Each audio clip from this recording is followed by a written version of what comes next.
All right, ladies and gents, come on in. Especially you old timers. Been around a while, right? You want to know what two strategic thinkers, Henry Kissinger and Zbigniew Brzezinski, might have said about the current scenario right now? With US and Iran, Israel, Russia, China. Yeah. One big happy family, right? Well, I don't want to express a political opinion, but I'd rather kind of summarize, you know, some pretty well documented strategic doctrines that those two figures had. That was really the foundation for their consulting positions, right? They were real clever, they were real clear. And what they mapped was almost eerily, what's coming down today. This is Sunday, April 19th, 2026, and the Iran deal with U.S. is kind of teeter-tottering. We have a blockade going. It's up and down, especially gas prices. All right, so let's just walk through this kind of as cleanly as we can. All right, so what you got with Kissinger is likely interpretation based on his doctrines. See, Kissinger was into a balance of power. During that era, man, it was so important, the Vietnam era and such, that there be the balance of power and deterrence. It was really all about deterring, holding back, stemming the tide, preventing regional hegemons from happening. That was kind of the communist domino thing. They didn't want to see that. And using pressure to force diplomatic outcomes. And of course, naturally, a la the great Julius Caesar, you keep your adversaries divided.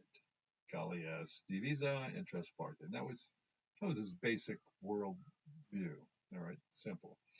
His writings emphasized that. All right, but he believed if he was looking at this situation, Iran must not be allowed to dominate the region. Oh no. Yeah, Kissinger repeatedly argued that a single power controlling the Gulf would would destabilize the global order. You see that happening? He would say that pressure plus diplomacy is the correct sequence. He believed that negotiations only worked when backed by overwhelming leverage. Yeah, you can see that coming out of Washington a little bit. Well, it's clear that Russia and China, they're going to support Iran. It's expected. Why? Well, they often said that these great powers, they use regional conflicts or proxy wars, right, to weaken the U.S. influence without direct confrontation. It's their style. Three peas in a pod. All right, so the U.S. should keep the initiative always. He emphasized that once the U.S. sets the tempo, man, your adversaries are forced into reactive positions. And so he wasn't big on saving face. He said that was secondary to structural stability. He believed that a durable peace requires adversaries to accept new possibilities, even if humiliating. And that's exactly what we're seeing right now with Iran. They're being humiliated. They don't like it, but who holds the cards, right? So this is not opinion. It's a summary of Kissinger's long established strategic principles. All right, you got that? All right, so now let's shift over to good old Zbigniew Brzezinski's likely interpretation based on his published doctrine. All right, so what was his worldview? For him, we're looking at a geopolitical chessboard. See, and on that chessboard, you're going to be preventing a Russia, China, Iran alignment. Yeah. And you must maintain the U.S. dominance in Eurasia, oil, transport, all that stuff. Basically between, yeah, the oil producing regions and China. Maintaining U.S. dominance in Eurasia, followed by using alliance and pressure to isolate adversaries, to isolate them. So, based on his writings, Brzezinski would emphasize, oh, the real issue is not Iran, it's the Russia-China axis. Yeah. Brzezinski warned repeatedly that the greatest threat to the U.S. strategy would be a coordinated bloc between Russia, China, and Iran. So Iran's weakness, see, it exposes the limits of that axis. We're seeing that. See. He would see Iran's current situation as a proof that the alignment's fragile. Yeah. So he would suggest the U.S. should exploit this moment to reshape the Eurasian power balance. And he believed that crises are your best opportunities to reconfigure those alliances. Ah, yeah. And what was really nice, if in post nuclear blow the world up scenario, was that Russia and China will not risk direct confrontation. They don't want to get involved directly. He argued that both powers, they'd rather go the indirect kind of proxy way, let's weaken you through the proxy, but not through open conflict. So basically, the U.S. must prevent Iran from becoming a long-term strategic outpost for either Russia or China. That's how that works. All right. Well, this was all involved in core in his famous book, The Grand Chessboard. I have a copy. Get a copy.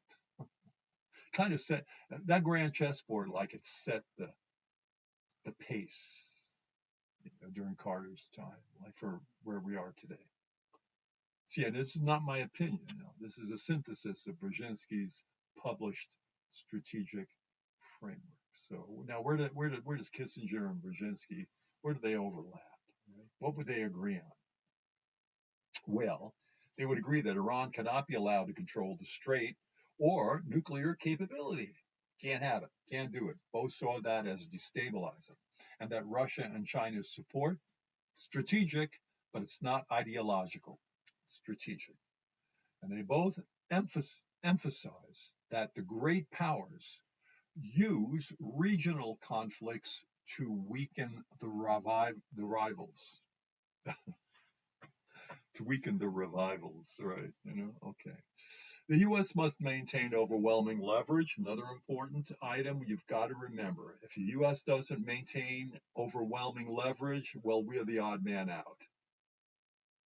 So both believe that diplomacy without pressure is ineffective. So you better be tooled up. You better have your ordnance in order. And you better be on top of the most sophisticated ordnance out there. And we are. You hear a lot of boasting about that today. I don't like that.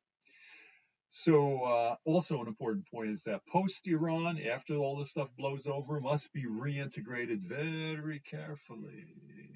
Both warn that humiliation without reconstruction, well, it's going to lead to long-term instability. Don't do it. Be careful how you play that game. So, what's the real long term challenge? Well, it's not Iran, it's China. China's their central strategic competitor of the 21st century. Yeah. And where that competition comes in, yeah, hegemonic power is knocking at the door.